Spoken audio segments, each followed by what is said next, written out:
And good morning, everybody, and welcome. It is a beloved Monday. Everybody knows how much Tommy Pease loves Mondays, but we got a lot to cover here on the YSN Breakfast Burrito. I am DJ Yoakley with my broadcast partner, as always, on this sunshiny Monday, Mr. Thomas Pease. What's up, baby? Good morning, DJ. It is Monday, and I do hate Mondays, but after a fast-paced weekend that flew by, here we are, Monday morning. Another beautiful day. A little chilly out still, but the sun's shining, and I can feel spring is on the horizon here. When you put your man bun to sleep last night, did you know that you were going to be tired when you got up just because it's a Monday? Well, just so you know, on Friday I got a haircut. Oh! So I have short hair again. R.I.P. man bun. R.I.P. man bun, yep. It's gone. Do we have is it a mohawk? Is it a bowl cut? What are we It's like my hair was so long and I had it cut high, so the only way to really do anything with it was to make it short, kind of like a little messy faux hawk look when I actually do my hair. So yeah, it's I'm an adult now, DJ. I'm gonna cut my hair, and I cut my hair, and I'm gonna say goodbye to the man bun. Our little Tom growing up on the airwaves. How about that, huh? I'm excited. I'm happy for you, man. How's your wife like it? Oh, she don't care. What about the kids? Were they excited about your haircut? Yeah, my daughter said I don't look like a girl anymore. Nice. Well, your daughter's got great taste. So congratulations on advancing into adulthood. We're proud of you. Maybe that'll be the next T-shirt here at YSN. Tommy goes rogue. Tommy grows up. But dude, it's been a great week. I mean, I guess great, depending on whose side you're on. But talk to us about the Potters this weekend. Obviously, they had a tall task ahead of them, but they held their own for a little bit. Yeah, it was a rough night for the Potters down in Zanesville. I mean, we knew going in what we were matched up against, and they're solid from top to bottom, Zanesville. I mean, not only do they have Brooks Harris, the 6'7" guard, who we've talked about at length on the show, but they had another kid that actually during that game, he became a 1,000-point scorer. So you have 2 1,000-point scorers on that team, as well as solid guard play and a little better size inside with Harris and the other big man that they brought to the table. Yeah, Potters were just outmatched, and it's just a style of basketball and a team that they're not used to seeing, that we see in our area, so to speak. But yeah, they did it. They did a good job hanging with them. Actually, they went in at halftime and probably had a heart-to-heart, and because I felt like they came out maybe a little nervous or a little timid against Zanesville. But they went in at halftime, and believe it or not, Potters won the third quarter, 15-12.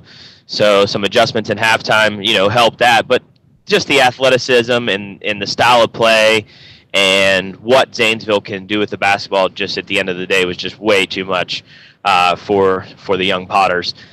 But, we got a good 8th grade class coming up to be freshmen next year. And then, of course, we're very sophomore heavy with Gabe Roach being the lone junior this year. So we just got to keep to the grind and hope that some of these kids develop in the off season with a little better strength and conditioning. And I think the Potters will be back with a vengeance next year, and hopefully we can get to that 15-16 win plateau. How about the season as a whole? I mean, when you look back, as athletes often do, right after the season, I mean, you covered the Potters all year, starting in the football season and moving into basketball, and you'll take a break because you'll actually be coaching baseball, but we'll have the coverage here on YSN as well. But when you look at the basketball season in particular, talk to me about the growth that you saw in the program, the growth that you saw in these athletes, and kind of the ultimate, where you thought they fared the entire season. If you could give them a letter grade, that'd be great. Well, I'd probably give the Potters a solid B for the year. I had decent expectations for them coming into the year, and it wasn't about winning and losing. It was about just growth as a team, being as young as they were, sophomore heavy. I just felt like, they had to learn to win games, learn how to compete in tight games, and they did. And they, some of the tight games they were in, they were able to pull away and win. And they won the games that they were pretty much supposed to win. That was the key. There was a few upset losses in the field house middle of the year that normally a Potter basketball team would win, but at the same time, take into account their youth, and they gotta grow into that I don't know, that skill set or that position to where we know that we're going to pull away and we're going to get a W at the end of the day, and that comes with upperclassmen. So I mean, we lose Torma and Kidder, 2 seniors, 2 solid role players, but we got a great 8th grade class coming up, and hopefully over the summer, like we see every year, the Potters go out and they grow and compete, and hopefully we get to that next level. But for me, I'd give them a B on the season.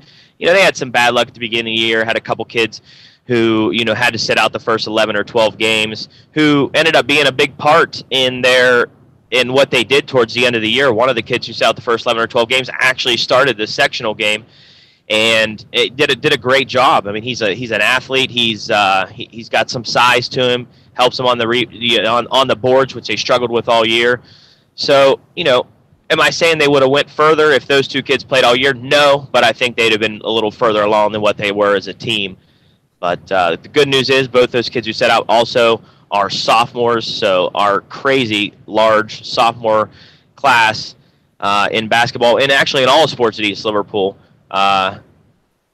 will probably give us a lot of good things to talk about over the next couple of years, I would imagine. So, but all in all, I give the Potters a B on the season.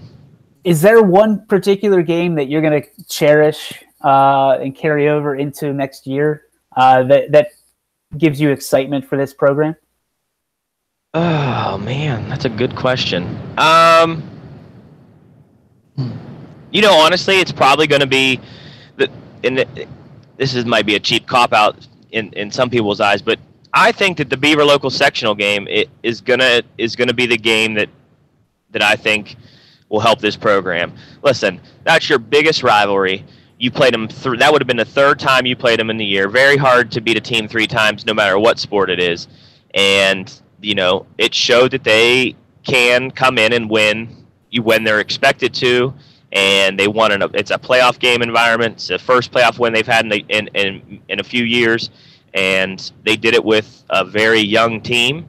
And even though that might not be the best game they played all year, I feel like that game right there should be a good stepping stone for what we want to accomplish in the future, which, for me, I think a really successful high school basketball season is making into the regionals, getting into that Sweet 16, final 16 teams in the state, because once you get to that point, it doesn't matter. Anything can happen. And when you do get to that Sweet 16, you're 2 games away from the Schottenstein Center. So that's a special moment for any high schooler. So hopefully, with the youth that we have in East Liverpool and the good coaching staff that we got, in the next year or 2, maybe 3, we can get back to those Sweet 16s. You want to talk about the girls, the Lisbon Blue Devil girls? There it is, man. I was just going to allude to it. How about we get not 1 but 2 girls teams advancing to the Sweet 16? The Lisbon Blue Devils advance, shocking the world once again. It's Lisbon versus the world at this point, and Lisbon is winning. So, and on the other side of that coin, it is the South Range Lady Raiders doing what they are meant to do. I mean, they are a team of destiny, and they continue to just roll right through. A big win over Salem, and then obviously Lisbon with a huge win on Saturday as well. Couldn't be more proud of those two teams, and for them to be YSN teams, all the same. That's pretty exciting, not only for the programs, but for us here at Your Sports Network. So, I mean, the Lisbon team is basically, when you look at it, they are the modern day Rocky Balboa. Just keep on keeping on, right? They're just, the face of adversity doesn't matter to them. They just keep on throwing punches and keep on knocking people out. This time a 1-point win, and that's gutsy. They got it in Mineral Ridge, and that's a gutsy win. And, I say it all the time. it's going to be a signature win for them. Well, they're definitely the Cinderella story in that division. There's no doubt about it. I think they were a 7 or an 8 seed, and they've knocked off everybody along the way. And now they'll go to Massillon Perry to play Dalton in the regionals for a shot to go to the Elite Eight, which is a major accomplishment. So Lisbon's close to home for us East Liverpool folks. They're a 10-12 minute drive out the road. I talked about before, Coach Conley's niece, Izzy Perez, is the point guard, sophomore point guard for that Lisbon Blue Devils team. And they're young also. They got a ton of sophomores, a couple juniors, and the lone senior who's not a starter on that team. But, so look out for the Lisbon Blue Devils, girls, if it's not this year. Looking out for the next couple of years to be making runs, as they're also very, very young. But yeah, they're resilient, and hey, they're in the Sweet 16. I just said it. Anything can happen. You definitely know how to play the game. You got good game plans. You got good players in place when you're in the Sweet 16. It's all going to come down to matchups and how they match up with Dalton, which I know nothing about, but it'll be interesting. I will 100% go to that game on Thursday night at Massillon Perry against Dalton in the regionals. So I'm excited. What about South Range? Where are they at? South Range is moving on to Cuyahoga Falls, I believe, this week.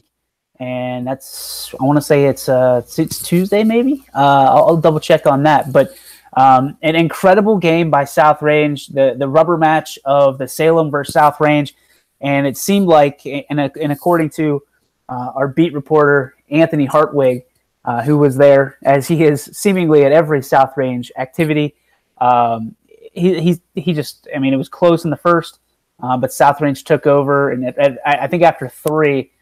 He sent me the score, and I said, it's over. You know what I mean? Once South Range has one of those leads, it takes a very special team to take that lead away from them. And South Range just on a mission. Coach Matizzi has those girls locked in. We did an interview prior to the game on our coach's corner, and he said, this is the game where you're going to see our players bust out. We're dying for our best game of the year. We haven't had it yet, and they sure did. They sure did. It was just a complete team effort from top to bottom, and the South Range Raiders just keep on rolling, and that's in all sports. We got to win from the Raider boys against Columbiana on Friday. Columbiana's season comes to an end, but the Raiders are it's that special group of student athletes that they have right now, and what's scary for some teams is the fact that they don't. It's like they never stop. It's like, okay, well, if we get past, like you said about the sophomore class, once you get past that sophomore class, what do you have? Well, for South Range, once you get past the senior class, you have a great group of juniors coming up. Once you get past that junior class, you got a great group of sophomores. And oh, by the way, once you get past that class, you got an unbelievable group of freshmen. So when you're looking at the South Range roster, they just continue to reload as opposed to rebuild. And so many schools and are not fortunate enough to have, that, year after year perennial power. And the South Range Raiders they do. And they go out and they get great coaches. You look at the coaching staffs they have across the board. Coach Matizzi coaching the girls. You have Coach Cullen coaching the boys. And then you look to football, you've got, Coach Yeagley is I'll say it again, one of my favorite human beings I've ever met in my life. They've got just character coaches, and that equals out to character kids. And if you add some talent into that, look out. And that's exactly what South Range has. So I know we got a great just group of schools here. We try to make sure we line up correctly with what YSN, what we bring. But right now, you got to look at a district like South Range, and it's really the belle of the ball. You know what I mean? You can't really say much bad about them when it comes to what they're doing right now as a district from the sports point of view. Yeah, South Ranges, they've laid the groundwork or drawn the map, so to speak, for bringing a community together behind its school. Not only did they build that beautiful facility, they moved their football field right there, which I think is all turf, right? Yep. All turf. I mean, it's just a beautiful sports complex, and you're seeing the result of that in the success as that what South Range is bringing to the table in all facets of sports. So, yeah, hats off to the South Range Raiders for being top notch student athletes and a school district in general. So I think it's awesome. No, it's great, and I'm a firm believer, and I've said it many times before.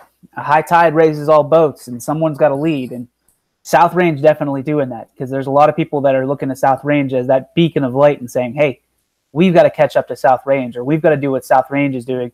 Meanwhile, South Range is looking at everybody else and say, they look at themselves and say, "What aren't we doing that we can be doing for our kids?"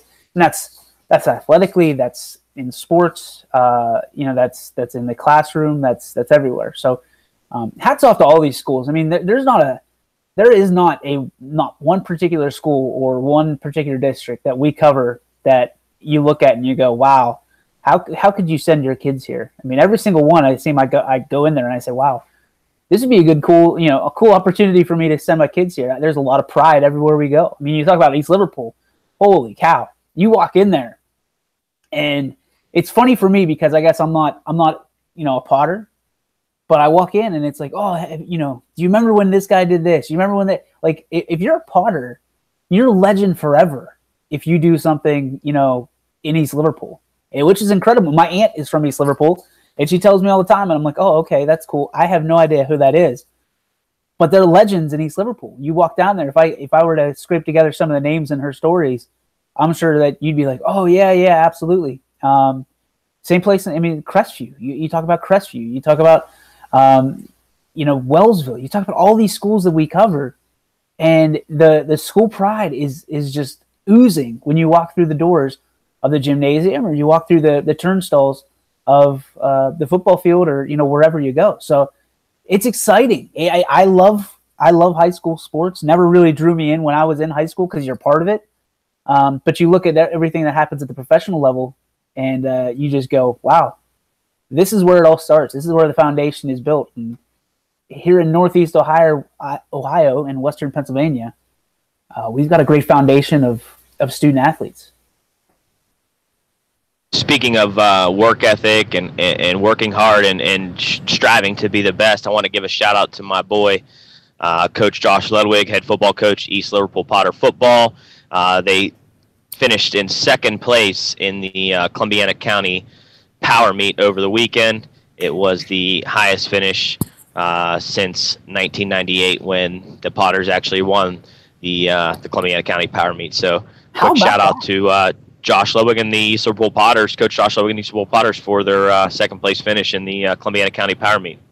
How about that? I saw that it was the night before the meet. And I think Coach Ludwig, we're friends on Facebook. He said, "Tomorrow's the day we've been working for. Make sure you get lots of rest, X, Y, Z, do this. And then to come out and have that hard work, pay off, but still have a little bit of, hey guys, I'm guessing he seems to be a competitive person from the couple times that I've crossed paths with him. I would say that second place is an easy motivator for him and for the guys in that weight room, because they're not going to quit until they're at the top.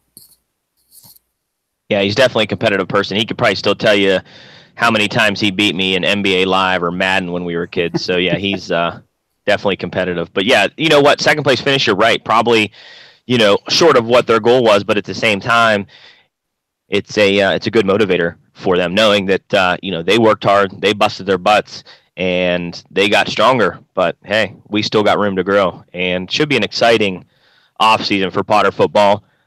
I got a feeling this is the year that they finally break through, and it'll be exciting to watch and call the games, as before we know it, it'll be Friday Night Lights. Can we just have summer first before you start talking about football?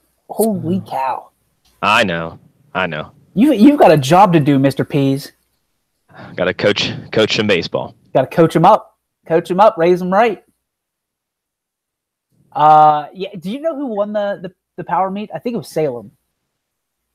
But I do think it was Salem. Okay, so congratulations to Salem for winning the Power Meet. Again, another program.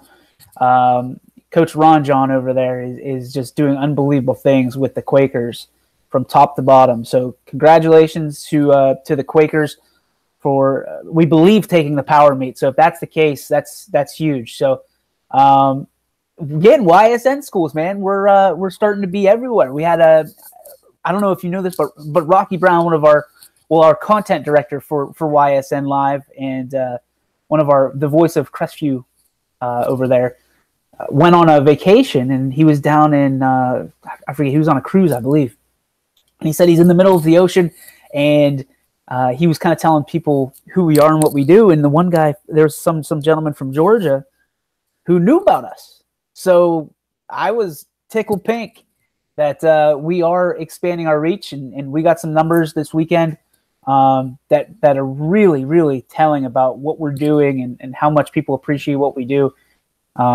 So some cool stuff. Tommy, we have 7,500 people a week clicking on our website and checking out, some stories about who we are, what we're about, and naturally they're looking, at these unbelievable interviews and coaches interviews and player interviews, and then obviously listening to the broadcast. So to the 7,500 people on average a week that tune into ysnlive.com, thank you. Thank you. I mean, we know there's a ton of Potters out there. We know there's a ton of Quakers.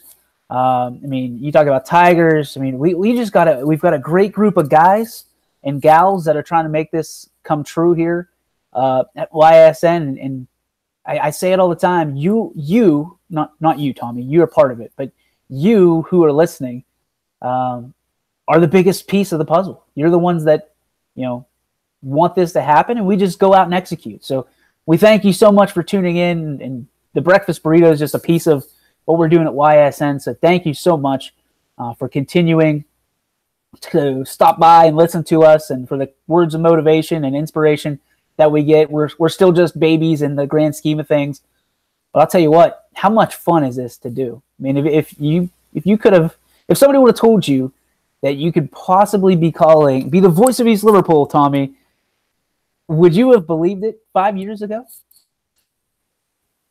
No. It's kind of crazy.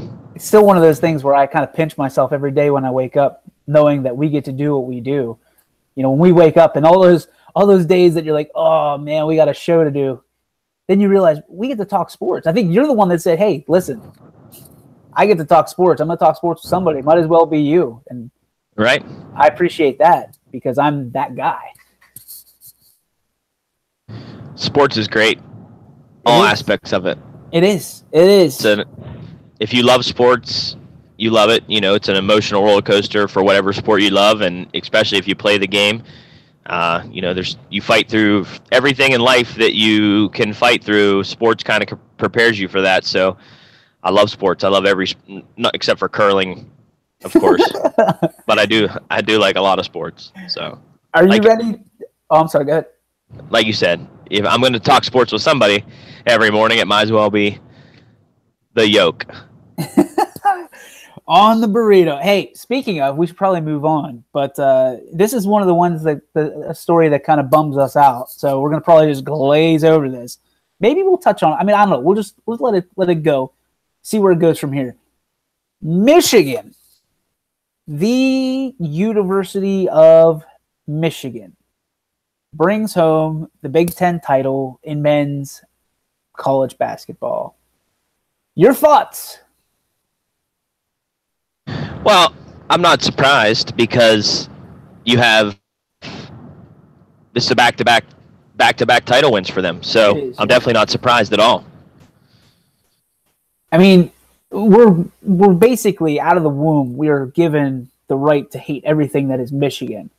So for you, I mean, it obviously doesn't hurt nearly as much as a football title. But for a basketball title in a year that, Ohio State has the coach of the year, player of the year, does it burn you a little bit that the team up north is bringing home titles again? I mean, as a Ohio State fan, it's got to burn a little bit. More of a Ohio State football fan than I am basketball. I had an uncle who was a big North Carolina Tar Heel fan, and that kind of that kind of spread over to me a little bit. But in those it's just the magic of the tournament, whether it be a conference tournament or it be March Madness. I mean, it just lets you know that anything can happen. But Michigan played good basketball all throughout that Big Ten tournament, and then played good enough to beat Purdue at the end of the day. But it doesn't burn me like just because I'm a Ohio State guy. I mean, I'm going to root for Ohio State basketball, but I'm not a homer. But Michigan football is for some reason has a bigger hatred in a lot of Ohio State fans' eyes than the basketball does. But hey, back-to-back titles for Michigan in the Big Ten. Hats off to them, and I'm sure they're looking to do some damage in March Madness. It'll be interesting because they will come in as obviously the Big Ten champion, and they will be a higher seed than all the rest of them, which bodes well for the Big Ten. I mean, we're used to Michigan State being that team up north that usually wins some titles, and now, their neighbors will take that place. I think last year was kind of a surprise that Michigan was walked away with the title. This year it was kind of expected. So will be interesting. I can't wait, man. I'm looking forward to getting this breakfast burrito bracket up and getting some of our friends out in the burrito land to join us and see if we can do something special for them. Maybe a YSN t-shirt or a breakfast burrito t-shirt or something along those lines. Yeah, we definitely should run a little breakfast burrito bracket challenge. I'm 100% in for that. Let's do it. Let's make it official. Let's throw something out. Maybe I'll throw something out today. It's saying the burrito, breakfast burrito bracket challenge. I like that. It's a good ring to it. Thank you. I appreciate you, Tommy, so much, so incredibly much. Okay, we'll move on. Hey, the other thing that was exciting this weekend, the Combine. The NFL Combine, and let me tell you what, man, must-see TV, especially from a couple of the guys that we've been talking about. One of them talked a little bit off the air, and you gave me a little bit of love. So, how you feel about Saquon Barkley, my friend? Yeah, I mean, I'm all for Saquon Barkley now. I mean, after the Combine, you can tell what a elite special talent this young man is. And he's probably the best player available in the draft now. I mean, after seeing what he did and his numbers at the Combine and knowing what he did as a college athlete, I mean, there's no doubt about it. He's a special talent. So you hit the nail on the head there for sure. Yeah. See, and the thing is, I mean, I had no idea, right? But I just know what I saw on the field, and that brings me to my next point, and one of the points that we talked about a little bit. What drives me nuts is the way these guys go up and down the draft board, and people just drool all over these numbers from the draft or from the Combine. And to me, the best thing you can have is tape on them, right? Football tape, because it shows what they can do on a football field. But we put so much stock as fans, as I guess GMs do the same thing, clubs do the same thing into this Combine. And trust me, I get it. There's a time and a place and a reason for it. But I really think that is it PR driven? Is it driven by the fans? Are we just so bored with where things are right now in the state of sports that we just put so much stock into this basically glorified track meet? Well, I just think that it just gives these NFL teams a true look at athletically what these guys bring to the table. Now, we know in sports sometimes the most naturally talented or athletically gifted don't always become the great players, but it is a pretty strong measuring stick when you add size, speed, and strength into it. There's numbers and there's historical data that these NFL teams follow that the Combine plays a large part in what they do in the draft process. So I mean, it's intriguing to watch. I mean, there's a lot of pressure on these guys when they are at the combine because it's, it could be differences of millions of dollars. So I just think that there's a huge following for pro football, and in the off season, this is one of the things that your pro football junkies like to watch too. So other than Saquon Barkley, is there anybody out there? Did you were traveling on weekends, so you probably didn't see a whole lot of the combine. Is there anybody out there that really shocked you one way or the other? It was the only thing that really shocked me was, after the quarterbacks did their thing, how they changed kind of their tone on who's the top quarterback now. The kid from UCLA is now considered, was it Josh Rosen or Rosen? Yeah, Josh Rosen. Josh Rosen's considered, the top quarterback prospect after the combine. Now that doesn't mean much. I mean, this is just combine numbers thrown it out there. So any of those, top 4 or 5 quarterbacks could still, be considered the number one quarterback. Reading and following on ESPN, biggest surprise of the NFL draft was Bradley Chubb. Reading about him,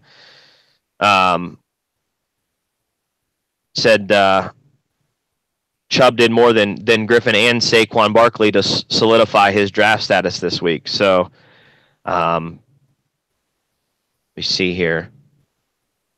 NC State pass rusher Bradley Chubb had the best combine. Chubb ran a 4.65 second 40-yard dash Sunday morning, among the best for players at his position.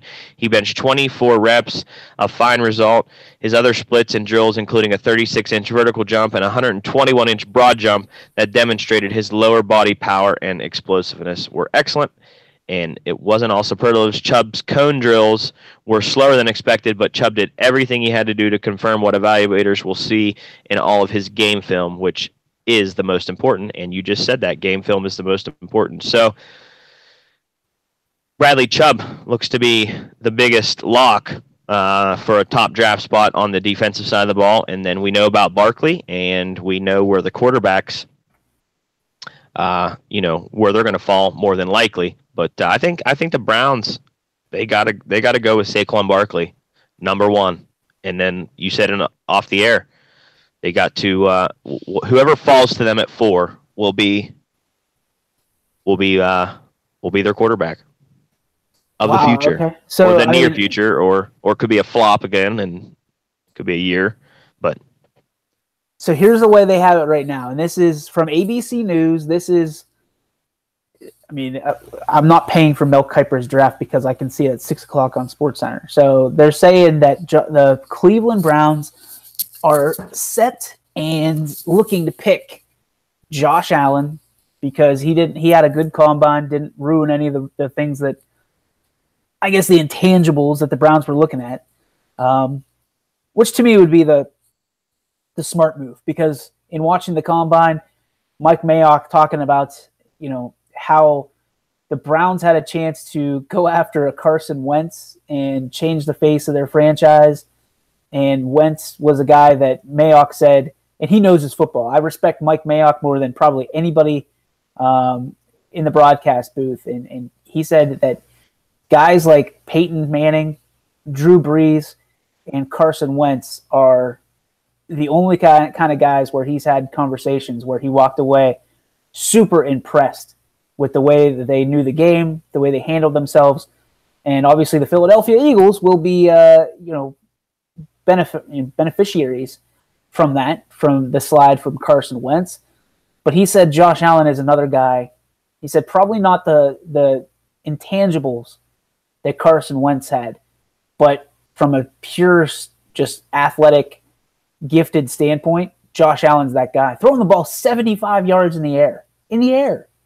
Now, I get it, there wasn't a Bradley Chubb in his face, but still, if those abilities are there to throw the ball 75 yards, and you've got a receiver like I'm thinking of his name, Josh Gordon, look out.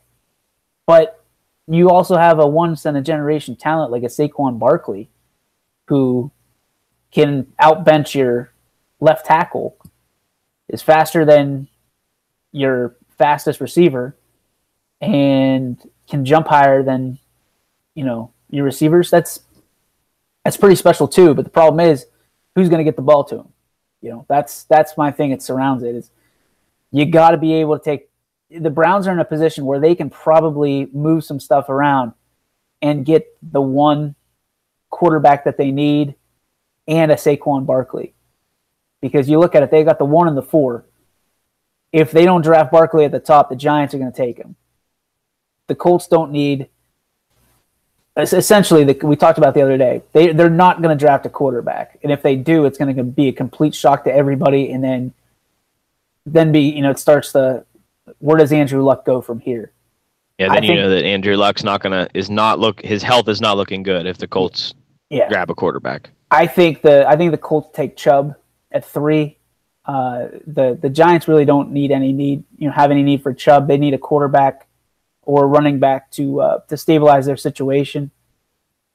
So basically, if the Browns could take Saquon at 1, the Giants are in a position where they got to take a quarterback at 2. The Colts are pretty much, I would say, locked in at Bradley Chubb at 3. And then you take your pick between a Rosen, a Baker Mayfield, and then how about maybe even a Lamar Jackson type player? Josh Allen. Well, I would imagine Josh Allen goes at 2. That's my thing. Oh, okay. That's what I would imagine. I would imagine that Josh Allen goes at 2 to the Giants if Barkley goes 1.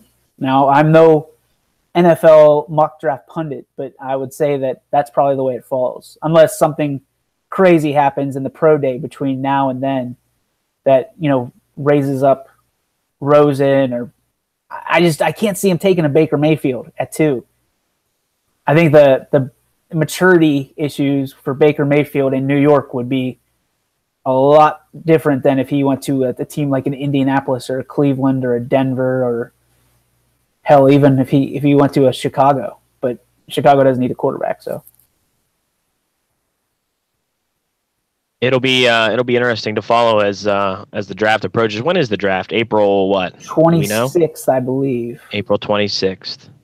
Yeah, so it'll be. I mean, we've got 2 months to talk about it, but like I said, it's exciting stuff. Like, this is the cool stuff, because if you could put it together in mock draft, it's almost like the perfect bracket. Like, it almost never happens, because right now the Steelers, we're going to talk in a second about what we think they need, but man, I'll tell you what, it's fun to talk about, because it bridges that gap between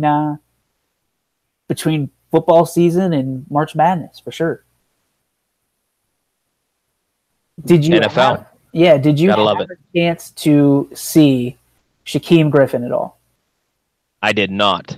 Oh my goodness. He's a beast, huh? Not only do I love him as an athlete, what he represents, comes from a good family. His brother plays in the NFL, I think, for the Seahawks. Obviously he's got physical disability. He doesn't have a left hand. Was amputated when he was a young kid. But he went out, and he has his own hashtag against all odds. But he wants to be treated like everybody else, and I love it. I love it. The fact that a GM said, we're impressed with this young man, whether he gets 5 reps on the bench press or 30 reps on the bench press. He goes out, throws on his prosthetic hand, and does 20 reps on the bench press. And then he goes out and runs a 4.38 40.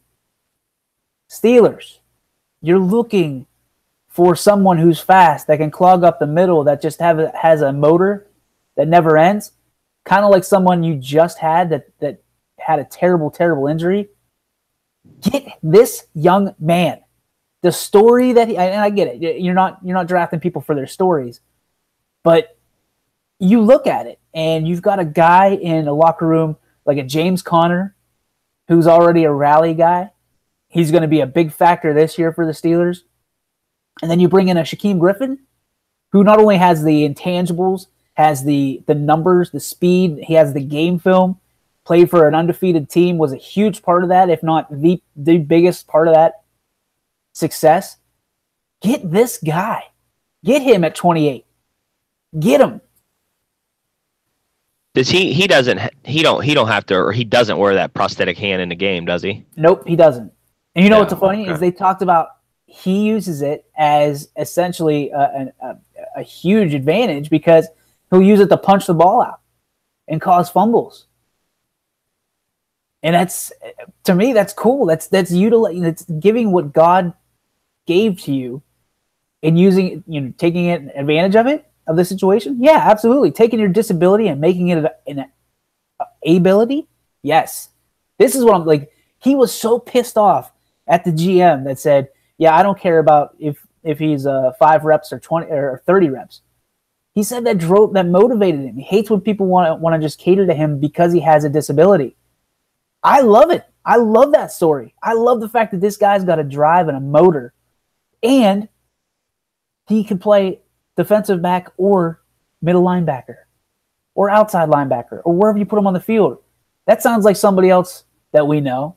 Somebody else used to have long flowing hair and wore the old number 43.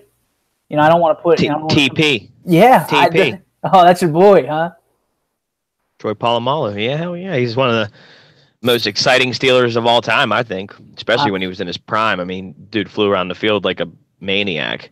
And I think this guy does the same thing. I think Griffin does the exact same thing. And I think he does it from the middle linebacker spot. 4.38 is blazing. Yeah. Yeah. I mean, that's faster than Adrian Peterson. That's faster than Ezekiel Elliott. That's fast. I mean, there's so many guys that's faster than. I think that's faster than OBJ. So, I mean, you think about that. If you could have, and we already have one, technically. He's just, at the moment, not able to play football. We had him in Ryan Shazier. The Steelers have an opportunity. Any team has an opportunity to get, lock up their defense with Shaquem Griffin, and I think the Steelers really should consider it. Really should consider it. Right now, I'm seeing this. I believe his name's Leighton Vander Esch from Boise State. 6'4", 240, versatility, play outside linebacker, but his best fit on the inside. They're saying in a 3-4. That's great, but we'll have to look up his stats. At the combine, what he puts on game film. I've heard about this young man. I watched him in. It was, I don't know what bowl they were in, UCF, but he's just a talent, and he's a leader. He's a leader because I don't think anybody looks at him and says, "Oh man, I feel bad for myself anymore." I think he's one of those guys that can be the rally point of a team, and especially a team on defense and a dramatic team overall that the Steelers could utilize and say, "Hey, this is our guy. Let's go. Let's go to work." Yeah, I like it. I like the speed. I love it. Blazing. Speed kills, man. Well, Matt, yeah, imagine if Gronkowski comes back for the Patriots. The number one problem we've always had with Gronk is there's nobody to cover him. Nobody with enough power and speed at the same time to cover Rob Gronkowski. Well, guess what? We just got our puzzle piece. So it'll be interesting. But, is there anybody that really stuns you? Anybody you think kind of you've seen in college football that's going to stun you in the draft? I mean, Denzel Ward somehow from Ohio State has made his way into the top 10 in all these mock drafts. What's Denzel play? He's cornerback, and okay. They're saying that he could play pretty much for any team in the top 10. He could be their number one defensive back. So it'll be interesting. That's surprising. Yeah. No, I mean, I just kind of follow the Steelers and what they're going to do. I mean, we talked about that last week. I mean, I feel like, sewing up the middle of the field with a good, solid middle linebacker, which you just talked about, and then, let's get some beef in the secondary, some depth in the secondary. And if the Steelers can accomplish both those things in the draft, I think they're setting themselves up for a very successful season. Gonna be fun. I can't wait till we do our coverage of the NFL draft. I'm excited for that. Maybe we'll have a real special. A draft day special. Yeah, draft day special would be nice. And we kind of have our own mock drafts. Not that we'd get any of them right, but I would still think that Can we be drafted, Tommy? Like if we were the guys, can we like put a kind of like they do on a voting system? Like, can they vote us in? Like, can they draft us off the street? Oh, I'm sure they could, but they don't want me. I can barely run. Dude, we should do our own combine. That's what we should do. We should do the Breakfast Burrito Combine. Oh, man. The 40. See how many times we could put 225 up. Get the Bandito, be a part of it. I mean, I don't know. That'd be classic. I need some oxygen, a lot of Gatorade. Tell me that wouldn't be awesome, though. That would be. Oh, it would be great. It'd be great. It'd be fantastic. Maybe we'll see if we can make that come to fruition. I think it'd be. We might have to take down to one. How many times can we do 125? All right. I see it. 125. How many times can you put it up?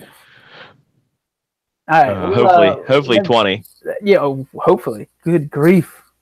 But yeah, I mean, Combine's going to be fun. It's always fun to talk about. But a little interesting nugget from last night's activities out on the West Coast, the Oscar Awards. Kobe Bryant, Black Mamba, bringing home an Oscar. I didn't even know he did anything. He had a documentary. Is that what I'm hearing? Yeah, was it an animated documentary? Did I hear that right this morning? I have zero clue. I have zero idea. Kobe Bryant, the legend continues. Now he's an Oscar winner. Yeah, I mean, we talk about talent all the time. What are you going to do after the game? And you know, these players going into politics. I mean, we talked about LeBron, the whole shut up and dribble thing. Like, this is the kind of stuff that is interesting to me, because at the end of the day, it takes talent to go out and, you know, produce, or, you know, your own documentary, or, you know, go out and do things outside of what you've known your entire life. So Kobe took a risk, and it paid off for him. And I'll tell you what, man, when you talk about the talent and the drive that some of these, just as an athlete, you have, to take it to the next, like, take something else, like to the silver screen, or I don't even know what they call it anymore, but these athletes can be very successful in their second life, so to speak, if that makes sense. And do you think we're going to see more of that moving forward after, you know, Kobe's kind of blazing the trail for everybody? Well, I mean, Kobe might be the first one to win an Oscar or whatever, but I mean, a lot of these guys, especially, you know, your big name athletes who retire, I mean, they usually find a nice, comfy, cushiony job somewhere, or, you know, analyst job or announcing job or whatever. They go and they, you know, start their own businesses. I know a lot of NFL veterans, or, you know, major league or NBA retirees, they go into the housing market. They start flipping homes. I mean, these guys, I mean, they're set up. I mean, as long as they make good financial, you know, decisions during their times playing major league or any professional sport, you know, they're usually set up pretty well. So, I mean, they got one up on everybody else outside of this, because they're already famous. So it Right. gives them a good boost, so to speak. But yeah, Academy Award though, or Oscar, whatever they call them. I think it's the same thing. I think I asked that question before, but yeah, like it's weird that they call it two different things, because I don't know if there's a general preference or what. I think the actual award's called the Oscar, and then it's the Academy Awards. Gotcha. Like the event's called the Oscars, and then the Academy Award is what they hand out. Is that what you're saying? Or is it the other way around? It's the other way around. Okay. Yeah, I think Oscar's the name of the award. I don't know. Okay. I don't watch it, so I don't know. No, I couldn't. I've heard so much already. I mean, it's blowing up our social media feeds. I don't know if you've been on Facebook yet this morning, but if you can avoid it at any cost, please do, because it's just, I feel like we live in a world so divisive. We talked about this before. I mean, every time there's a chance to get your personal opinion and public opinion out there, you know, these actors and, you know, do it. And then there's two sides of the coin. Then you got the people that are fighting back from it. And then you have the people that are, you know, advocating for the words that were said. So I try to stay away from it on the whole, just to, you know, keep my nose clean, because we've got a job to do too. You know, we want to make sure that we can take their opinions and, you know, make them talked about, and, you know, talk about them on both sides. But man, sometimes it's tough. It's really tough with some of this, because these actors, not exactly in the same social circles as you and I, if you catch my drift. Oh, absolutely. So, all right, moving on. How about this one, man? We talked about this one. This will wrap up our show today. But Lefty coming through with a big W on a Sunday. And Phil Mickelson used to be you said it before, Phil and Tiger used to be the faces of golf. Where did they go? And guess what? Over one weekend, Doc Brown threw the DeLorean, threw old Lefty and Tiger in the DeLorean, hit 88. We're going to see some serious stuff. Can this continue? Yeah, I mean, I don't see why not. I mean, they're both. You could see that Tiger is on the upswing. He's starting to get back to his own self, and then this weekend Mickelson wins the tournament. So I mean, this is huge for golf because we already know that they got some good young talent that was already bringing numbers back or viewers back to golf. And then now you throw in a rejuvenated Tiger Woods and Phil Mickelson, and golf could be in line for another boom here, especially if these two, elder golfers, so to speak, can get their game back to where it was when they were untouchable in golf. And I think it's going to get there. I mean, that's Mickelson's first win in 5 years. I watched the highlights. He looked good, looked confident. And then, on the other side of the ball, you got Tiger making this return. So wouldn't it be something if in Augusta, Georgia, just a few short weeks away, we got Phil and Tiger at the top of the leaderboard in the Masters? I mean, wouldn't that just be something for golf? A tradition unlike any other. A tradition unlike any other. So here's my thing. Here's my biggest thing. Now that Phil had his time in the spotlight, right? He wins another championship in the Mexico Championship. Does it become now a Tiger and Phil versus Dustin, Jordan, Jon Rahm, Jason Day, and Rory McIlroy show? Like, because I think that would be cool to watch. I think that's must-see TV. Oh, I mean, that's trust me, golf has got their fingers crossed right now that this is what what they're going to see moving forward, the old guard versus the new guard. I mean, it's a great marketing thing for the PGA Tour. It's going to bring, mainstream media back to the forefront because there's no two bigger names, than Mickelson and Woods when it comes to golf over the last 20 years. So, yeah, I mean, it's a dream come true for golf if it can happen. If Mickelson and Woods can be those two old guard golfers that can carry the PGA, and then you got these young guns who are shooting for them. I mean, it sets up perfectly, just like any other professional sport. We talked on Friday. Yeah, we talked on Friday about the most exciting things in sports. So like shootouts in hockey. You said the walk-off in baseball. On Sunday, we were treated to, overtime, I guess, a playoff win in golf. Do you like that? Do you like playoffs in golf after 18? Yeah, I mean, it's exciting. It's a one-on-one of the two guys who played the best golf over the last 4 days. And luckily yesterday for Phil Mickelson, he was there and he was able to, how many times has he been in that situation? So he has the advantage, I'm sure, there, and he goes in and he hits a 3 and the other guy scores a 4. And today we're talking about Phil Mickelson winning. So yeah, it's just, I think we said hole in one was the most exciting thing in golf, but I don't think we thought about playoff golf pretty much right there with it, or overtime golf or whatever they call it.